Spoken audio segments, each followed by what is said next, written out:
정의당 선대위 공보단장. 어떻게 기억하시면 되냐면 필리버스터, 테러방지법 필리버스터.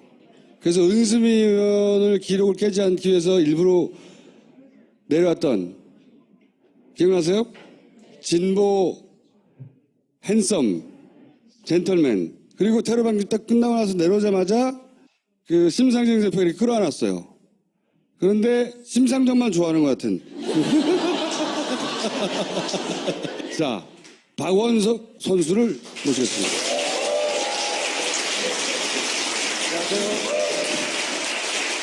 이렇게 진행됐어요. 토론을 잠깐 총평하고 그 다음에 한 사람이든 여러 사람이든 정해서 상대방 후보를 후드려 패고 그리고 마무리로 심상정 후보의 홍보를 하던 아니면 이번 대선에 부탁하는 바를 전하던.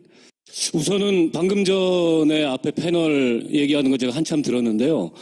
참 착하시네요, 이 자리에 계신 분들. 이 토크쇼가 저는 중단되지 않을까 굉장히 조마조마한 심정으로 봤는데 굉장히 자제심이 있으시고 절제력이 있으시고 성숙한 이 청중들이시라는 점을 먼저 칭찬드리고 싶습니다. 어제가 세 번째 토론이었습니다. 그렇죠? SBS에서 처음 했었고, 그 다음에 선관위 1차 토론, 그리고 세 번째 토론이었는데, 세 번의 토론 중에 가장 내용이 알찼던 그런 토론회라고 일단 총괄적으로 평가를 하고요. 왜 그러냐면 대한민국 대통령 후보자 TV 토론에서 동성애 찬반이 이슈로 올라올 줄은 저는 상상도 못했습니다. 그런 점에서 홍준표 후보한테 감사드립니다. 저도 정치사에서 굉장히 큰 의미가 있다고 생각해요. 물론 전혀 다른 정치적 목적으로 제기한 거긴 한데. 네, 아니 그분은 그분의 목적대로 챙겨가셨고 또 저희는 저희 목적대로 챙겨왔습니다. 네, 목적대로가 아니라 우연히 주셨죠. 네.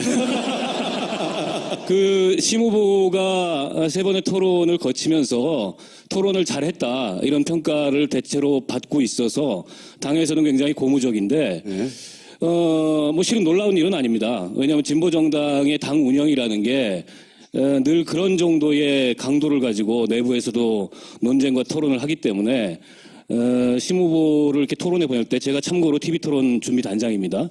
토론 보낼 때 저희는 뭐 이렇게 마음을 졸이거나 조마조마하다 하진 않은데 사전 준비 과정이 굉장히 고통스러워요. 심상정 후보가 나름 완벽주의자셔가지고 다 이해를 하고 다 학습을 하고 숫자도 다 외워야 마음이 놓이는. 근데 제가 보기에는 분명히 들어가기 전까지 못 외운 것 같은데 들어가서는 또 놀라운 순발력을 발휘해서 중간에 방언도 막 터져나오고 그런 모습을 볼 때가 있습니다. 아무튼 소수 정당으로서 다른 당이 갖고 있는 자원의 10분의 1도 안 되는 자원으로 지금 선거를 치르고 있습니다. 법정 선거비용 한도가 509억입니다. 근데 정의당 선거 예산이 50억인데요. 솔직히 말해서 아직 모금 다 못했습니다. 여러분 정의당 후원 계좌 오늘 밤에 찾아보시고 응원 좀 부탁드리겠고요. 이런 상황에서 TV토론이라는 건 사실은 후보와 당의 정책을 알릴 수 있는 흔치 않은 기회죠. 그런데 KBS 토론에 저희가 빠질 뻔했지 않습니까? KBS에서 애초에는 KBS 나름의 준칙을 가지고서 정의당은 TV토론 초청 대상이 아니라고 공문을 안 보냈다가 많은 시민들이 아고라에 청원운동도 해주시고 해가지고 저희가 들어가게 됐어요. 만약 거기서 저희가 빠졌다면 사실은 이 심상정 후보의 이런 토론에서의 역량도 보여주지 못할 뻔했고 최근에 지지율이 많이 올랐거든요. 오늘 모 언론사 그 여론조사에서는 8%까지 지지율이 나왔습니다. 고맙습니다. 그래서 여러 가지로 좀 고무돼 있고 단 한 가지 조금 고칠 점은 이게 이제 공방에 너무 치중하다 보니까 정의당이 갖고 있는 칼라, 정의당이 핵심적으로 내세우는 정책 이런 거를 충분히 알리지 못한 측면이 있다. 이거 하나랑 또 한 가지는 야단을 많이 치신다. 상대 말을 좀 너무 많이 끊는다. 그거는 저희 내부에서도 그런 느낌을 갖고 있고 후보에게 계속 주의를 주문하고 있는데 말을 해도 잘 안 통하는 경향이 좀 없지 않아 있습니다. 심상정 후보가 제일 잘했고 그리고 누가 제일 못했습니까? 여러분 다 아시잖아요. 누가 제일 못했는지. 지지율 제일 많이 떨어진 사람이 제일 못한 거 아닙니까? 네. 안철수 후보는 토론 스타일은 아니신 것 같아요. 그분이 여러 가지 아이디어나 또 실제로 혁신가잖아요. 안랩이라는 그런 회사를 통해서 바이러스 발견하고. 근데 토론에서는 그런 면모를 전혀 보여주지 못하는 것 같고, 제가 사실은 토론을 제일 잘했다고 생각하는 사람은 역설적으로 홍준표 후보입니다. 정말 목적의식적으로 저도 그렇게 생각해요. 자기 지지자들에게 얻어갈 표를 확실히 토론을 통해서 챙겨가는. 그리고 이분이 1차 토론 때만 해도 다리가 풀려가지고 약간 잘 못했어요. 또 2차 토론 때는 시작하자마자 당신하고 토론 안 한다 이런 강펀치를 맞아가지고 장점이 발휘가 안 됐는데 드디어 어제부터 회복이 되기 시작했습니다. 그래서 다음 토론 때 굉장히 기대가 됩니다. 이 마주보고 하다 보면 표정이고 뭐고 모든 게 종합적으로 발휘되잖아요. 제가 보기에는 어제 홍준표 후보가 문재인 후보를 의도적으로 도발도 하고 의도적으로 함정에 가두기도 하고 전략적으로 처음부터 정한 대로 정확하게 행동했어요. 맞습니다. 아니 2017년도에 대선 후보자가 나와서 안보 문제를 토론하면서 나는 힘의 압도적 우위로 무장 평화 국가를 지향한다 이런 말 한다는 게 보통의 정신력으로 할 수 있는 얘기가 그리고 아니거든요. 지금 박근혜 날아갔는데 박정희를 거기서 대놓고 아니 거론하고. 그것도 그런 거죠. 네. 그 대단한 정신력의 소유자인 것만큼은 정신적이었어. 동의할 수는 없지만 대단한 정신력의 소유자인 것만큼은 우리가 인정을 해줬으면 좋겠어요. 그리고 또 저런 거 있잖아요. 예를 들어서 문재인 후보가 그 당시에 내가 그 자리에 입회한 변호사다 하고 버럭했잖아요. 이보세요. 그런데 그 현장에 있었던 사람이 아니라고 하니까 그걸 뒤집기가 어려운 상황이거든요. 이 사람은 있었어. 자기는 없었잖아요. 엄청나게 불리한 상황이 왔어요. 그런데 이보세요를 꼬투리를 잡아가지고 순간적으로 잠깐 1, 2초 정도 망설이다가 버릇없이 그런 거잖아요. 프레임을 바꿔버려서 정치 토론회에서 기량은 인정해줘야 된다. 네, 저희 정의당에 있는 노회찬 대표도 나름 이제 토론의 달인이시잖아요. 노회찬 대표가 TV 토론을 앞두고 제일 걱정했던 게 홍준표 후보를 어떻게 다룰 거냐. 왜냐하면 모든 토론회에서 구도는 홍준표 대 X다. 자기가 경험해 봤는데. 그래서 간단치 않다. 심지어 노회찬 대표님은 토론하다가 벌떡 일어서는 것도 봤다. 생방송 토론 중에. 그래서 우리가 상상할 수 없는 모든 행동을 서슴없이 할 수 있는 사람인데 이 심 대표가 제가 노 대표 그런 말씀을 하셨어요. 그래서 그때 토론을 안 하겠다 그런 건가요? 문재인 대표나 이 안철수 후보나 유승민 후보나 다루기 어려울 거다.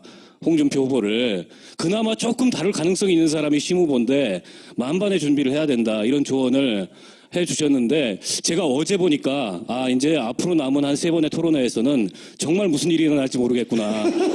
이런 직감이 들었습니다. 심상정 후보한테는 참 다행인 것이 홍준표 후보는 관심이 없어요. 심상정 후보로부터 뺐을 표가 없기 때문에 네, 관심이 전혀 그 없습니다. 양반은 그냥 전략적으로 판단하고 유승민 후보하고도 토론에 관심이 없어요. 그 나머지는 대충 그냥 순간적인 기술로 넘기고 어제 문재인 후보한테만 정확하게 기술이 들어간 거예요. 아주 맞습니다. 설계된 그거에 문재인 후보가 말렸어요. 사실은. 어제 그 말씀만 하나 드리고 넘어갈게요. 그 가장 토론의 하이라이트가 동성애 찬성하냐 반대하냐 이거였잖아요.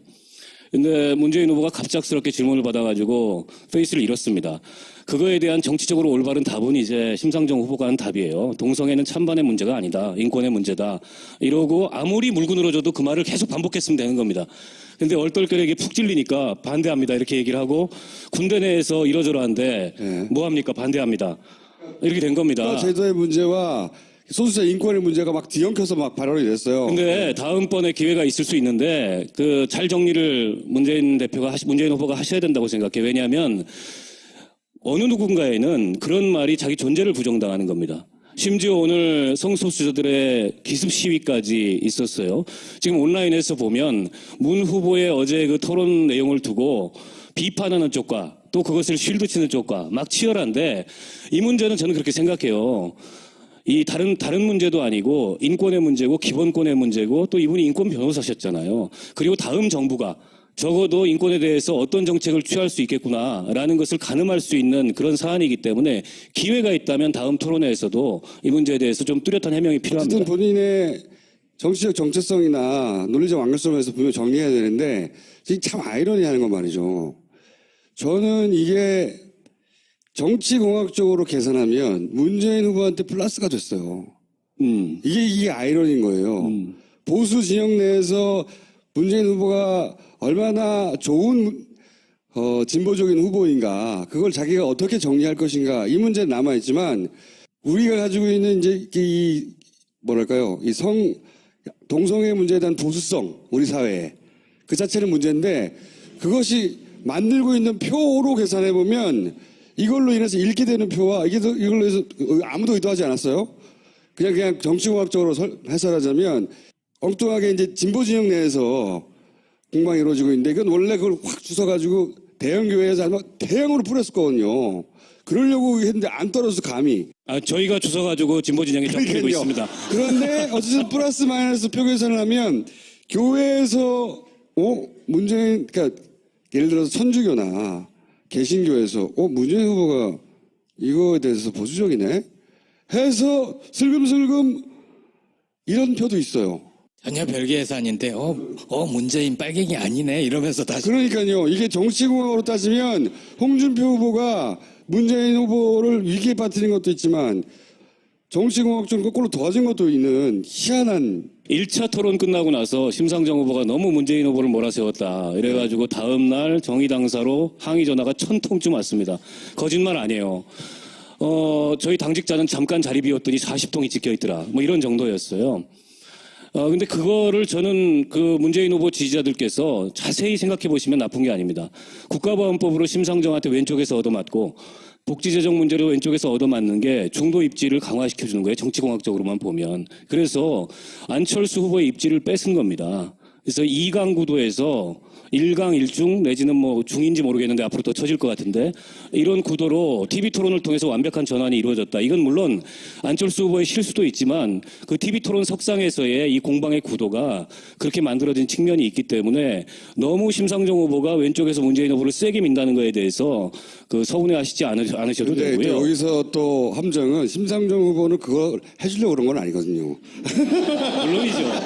물론이죠. 그거 하러 온 거 아닙니다. 그거 하러 온 거 아니고 재밌는 거는 1차 토론회 때 그랬습니다. 2차 토론 끝나니까는 박사모류에서 전화가 또 빗발쳤어요. 안보 가지고 또 유승민 뭐 말문 맞고 문재인이랑 짰지 뭐 니네 백기사했지 막 이래가지고 1000통까지는 아니지만 무지하게 시달렸습니다. 어제 토론 끝나고 오늘은 하루 종일 안철수 후보 지지자들이 또 정의당에 전화를 해가지고 그래서 이 대선판의 대세는 심상정이구나. 심상정이 어떻게 하냐에 따라서 지지자들이 일희일비하는구나. 이걸 느꼈습니다. 근데 이게 재밌는 포인트는 뭐냐면 여기서 정의당이 너무 좋아하고 너무 올라가잖아요. 그러면 이거 정권 교체 방해되는 거 아니야? 표 너무 많이 뺏어가는 거 되는 거 아니야? 이런 불안이 생길 수 있어요. 이 줄타기를 끊임없이 스물 그럴 일이 아마 없다는 거를 주무시고 나면 내일 확인할 거고요. 저는 이제 뭐 여론조사 결과를 이미 알고 있으나 여기서 공표를 할 수 없습니다. 선거법 위반이기 때문에. 다만 제가 이렇게만 얘기할게요. 거의 더블 스코어니까 염려하지 않으셔도 되고 정체성에 맞게 가치에 투표하십시오. 진짜 어려운 줄타기예요. 이거를 조금만 삐끗하면 엄청난 비난을 받아왔어요. 그리고 과거에 비해서 색깔론이나 이런 네거티브 공격은 별로 힘을 얻지 못하고 정책에 따라서 이렇게 지지율이 왔다 갔다 하는 경우도 이례적이에요. 근데 이제 안보 프레임으로 색깔론을 또 한번 펴려고 했는데 2차 토론회에서 심상정 후보가 단호하게 진압을 했다고 저희는 생각을 하고요. 그걸 두고서 무슨 문재인 후보 편을 들었다라는 건 온당치 않고 색깔론의 가장 큰 피해자는 진보정당이었습니다. 역사적으로. 근데 그 토론회 석상에서 그 색깔론 프레임으로 문재인 후보를 공격하는 거를 만약 우리가 그냥 눈 뜨고 보고 있었다면 그건 진보정당으로서 자기 정체성을 배신하는 일이기 때문에 애초에 그거는 토론 준비할 때부터 유승민 후보가 됐든 홍준표 후보가 됐든 안보 문제 특히 뭐 주적 논쟁이라든지 북핵 문제를 가지고 색깔론을 걸어오면은 단호하게 보시자라는 저희가 결의를 하고 들어갔던 거고 그 준비대로 사실은 그 토론이 수행이 됐습니다. 제가 보기엔 심상정 후보에게 제일 위험한 때가 언제냐면 여론조사 지표가 공표되지 않는 일주일간이에요. 이때는 각 정당이 자기 후보들을, 자기 지지자를 결집시키기 위해서 일단 불안감을 조성하는 기간이거든요. 가짜뉴스가 난무하겠죠. 가짜뉴스 난무하고 그다음에 문재인 후보 측에서도 당연히 자기 지지자를 결집시키기 위해서 노력할 것이고 정의당에서도 당연히 그 노력을 할 텐데 이때는 불안하기 때문에 이때를 어떻게 잘 기술적으로 넘기느냐. 내일 투표했으면 좋겠어요. 그래서. 예? 정의당은 누구를 위해 출마한 게 아니고 문재인 당선을 보조하기 위해 나온 게 아니고 이 당연한 자존심이에요. 그걸 건들면 안 되는데 근데 이 마지막 일주일간은 전략적으로 행동해야 되는 홍준표가 끊임없이 전략적으로 행동하듯이 정의당도 자존심보다 더 중요한 게 득표예요. 맞습니다. 이제는 전략적으로 마지막 일주일을 잘 보내야 된다. 여하간 그 전략적 선택을 어떻게 할지 저는 굉장히 흥미있게 바라보고 있습니다. 요즘 굉장히 이 정의당이 세련되게 움직이고 있기 때문에 그리고 심상정 후보 자신감을 얻었어요. 네. 토론 몇 번 붙어오고 나서 홍준표만 잘 안 건드리면 아니 이 말씀은 좀 오해가 있는데 사실은 어제 강성 귀족 노조 이 말 안 되는 얘기를 하는데 심상정이 왜 가만히 있었냐. 민주노총 출신이 노동운동가 출신이.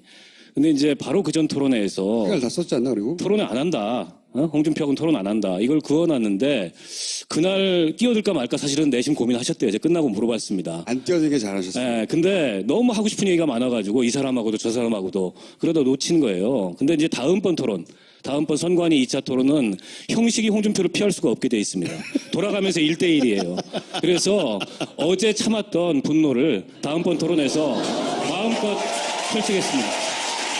어쨌든 저도 홍준표 후보를 오랫동안 상대해 본 사람으로서 굉장히 오랫동안 10년 이상 상대해 왔거든요. 기술자예요. 그걸 명심하셔야 된다. 예, 저희는 타짜라 그럽니다.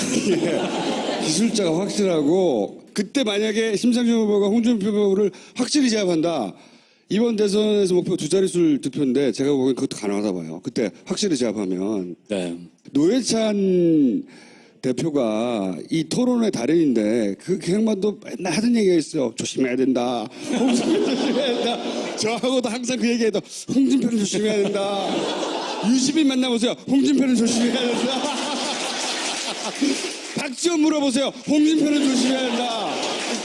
저도 홍준표는 조심해야 된다고 말해요. 우리가 예상치 못한 기술로 넘어가요. 그게.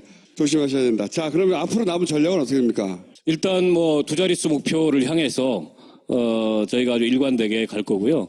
세 자릿수 없는 사람은 어차피 없잖아요. 그래서 두 자릿수 얻으면 그때부터 다 맘먹는 거기 때문에 두 자릿수 반드시 얻겠다 이 말씀을 드리고 싶고 지난 토론에서 심상정 후보는 뭐 자질 내지는 도덕성 이런 거 가지고 다른 후보들과 토론을 한 번도 하지 않았습니다. 정책을 가지고 토론을 했고 유일하게 어제 토론회에서 안철수 후보 그 사모님 김미경 교수 논란이 됐던 부분에 대해서 후보 본인이 사과할 의사가 없느냐라는 걸 가지고 문제 제기를 했는데 저희가 그걸 문제 제기한 이유는 지금 조기 대선이 왜 이루어졌습니까? 박근혜 대통령 그 국민이 위임한 주권을 자격 없는 사람한테 위임해가지고 이 사단을 만들었잖아요. 또다시 우리 정치권에서 그런 일이 벌어진다면 그건 국민들로서 용납할 수 없는 일이고 그런 조짐이 일부 보이는 사건이길래 그 문제에 대해서는 짚고 넘어가야 되겠다. 근데 끝까지 본인 입으로는 사과를 안 하더라고요. 그래서 기회가 되면 저희가 다음번에 한 번 더 따져보려고 그러고 이렇게 생각합니다. 저희는 심상정이 얻는 표만큼 세상이 바뀐다. 정권교체 중요합니다. 반드시 해야 됩니다. 그런데 이번 조기 대선은 촛불민심이 만든 조기 대선은 정권교체로만 그쳐서는 안 된다. 정권교체 플러스 알파. 정권교체를 넘어서서 대한민국을 근본적으로 바꿀 수 있는 그런 개혁의 동력을 만들어야 되고 그런 개혁의 동력을 만드는 것은 심상정이 두 자릿수 이상의 표를 얻고 홍준표를 제압하는 게 세상을 바꿀 수 있는 그런 힘이 될 수 있다 이렇게 생각합니다. 혹시 이것만은 주의해야지 당에서 걱정하는 게 있습니까? 홍준표 빼고? 그 일주일이죠. 그죠. 그 말씀은 저도 드리려고 그랬어요. 그 일주일이 정말 저희한테는 여러 가지를 잘 고민하고 또 전략적으로 행동해야 하는 일주일입니다. 실제 2002년도에 권영길 대표가 대선 출마했을 때 지금 이 무렵 지지율이 7% 정도까지 나왔었습니다. 근데 여론조사 공표가 금지된 그 기간 중에 딱 반토막이 나더라고요. 맞아요. 네. 그때도 마찬가지로 이제 사표론이 거세게 불면서 정말 표가 술술 샜던 그런 경험이 있다. 이제 과거에 진보정당 하셨던 분들이 그 말씀을 하시던데 이번도 마찬가지입니다. 그래서 이 일주일 동안 어떤 전략을 가지고 이 가치 중심의 투표, 대한민국의 변화를 바라는 그런 투표를 굳힐지 이거에 대해서 아주 주의 깊게 전략을 세워야 된다 생각하고 있습니다. 마지막으로 하신 말 다 하신 거죠 이제? 예, 뭐 두 자리 근데 달라? 예. 뭐 다른 후보들한테 뭐 하라 그러더니 그거는 시간이 지금 지나버렸습니까? 네거티브도 해도 돼요. 네거티브를 할 생각은 없고요. 이 말씀만 한마디 좀 드리고 싶어요. 아까 보니까 하태경 바른정당 의원이 왔다 가시던데 지금 단일화로 그쪽 당이 복잡하고 시끄럽잖아요. 유승민 후보는 보수 혁신을 하겠다고 자유한국당과 갈라서서 나왔습니다. 근데 제가 보니까 뭐 외교 안보, 뭐 남북관계 이런 문제에서는 혁신되려면 아직 먼 것 같고, 다만 경제사회 정책을 이렇게 들여다보니까 유심히 굉장히 놀라웠습니다. 저는 굉장히 전향적이고 거의 정의당하고 가까운 수준이고 심지어 안철수 문재인보다 나은 것들도 있었습니다. 특히 노동공약 같은 경우에는. 그래서 지금 3자 단일화 이거는 명분이 없다고 생각해요. 우리도 과거에 단일화 많이 해봤는데 그거는 국민적 명분하에 또 양 당내에도 별로 이견이 없고 이런 단일화였는데 지금은 국민적 명분도 없고 정권 교체가 국민들의 의사인데 그거에 반하는 무슨 3자 단일화 이거는 제가 보기엔 국민들이 동의하지 못할 거라고 생각하고 동상이몽이에요. 어제도 서로 다른 얘기 하더라고요. 그래서 잘 안 이루어질 것 같고 저는 대한민국의 정치가 정상화되려면 합리적인 진보도 있고 또 그 반대편에 온건하면서 합리적인 보수가 제대로 설 때 사실은 온건하면서 합리적인 보수가 없기 때문에 오늘날 대한민국 정치가 이 모양 이 꼴이 됐는지도 모릅니다. 수구 보수 기득권 세력만이 자기들 스스로가 보수라고 보수를 참칭했던 그런 과정이었는데 정말 독립운동하는 심정으로 유승민 후보가 이 어려움을 뚫고 이번 대선을 통해서 물론 안 되겠죠. 그런 합리적인 보수의 한 축을 형성했으면 좋겠다. 이게 일종의 동병상련이에요. 근데 제가 그쪽 당 의원들한테 드린 말씀은 그런 겁니다. 독립운동하는 심정으로 해야 된다. 정말 춥고 배고프고 외로울 거다. 우리는 풍천노숙을 워낙 많이 해봐서 안다. 근데 당신들은 있는 정치를 많이 해봤기 때문에 지금 많이 흔들리잖아요. 근데 그거 못 넘었으면 이 대한민국 정치 구도에 발전 없습니다. 그래서 굳세어라 유승민. 네, 굳세어라 유승민을 어제 심상정 후보가 외쳤던 배경은 그거라는 점을 말씀드리겠습니다. 알겠습니다. 정의당 선대위 공보단장. 이게 어떻게 기억하시면 되냐면 필리버스터, 테러방지법 필리버스터. 그래서 은수미 의원을 기록을 깨지 않기 위해서 일부러 내려왔던, 기억나세요? 진보 핸섬 젠틀맨. 그리고 테러방지 딱 끝나고 나서 내려오자마자 심상정 대표가 이렇게 끌어안았어요. 그런데 심상정만 좋아하는 것 같은. 자, 박원석 선수를 모시겠습니다.